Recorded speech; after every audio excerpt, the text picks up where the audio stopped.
Olen täällä pukuhuoneessa Emil Kurhelan kanssa ja Emil, sulla on ottelu tulossa ihan piakoin. Minkälaisella fiiliksillä? Ihan hyvin fiiliksillä lähdetään, Onko tää sulle mones ottelu? Mä en muista, varmaan 14.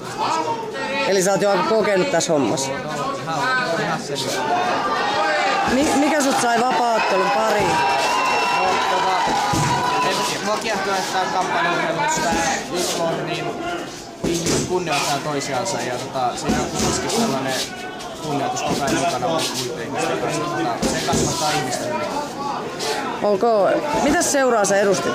RSS Sport Minkään. Onko teille tulossa jotain kursseja? Jos joku nyt kiinnostuu tästä vapaa-ottelusta, niin millä voi osallistua? Joo, kyllä siellä alkaa nyt peruskurssit tänä keväänä vielä kerran. Tehtiin hyvin kesätuntoja tulevia.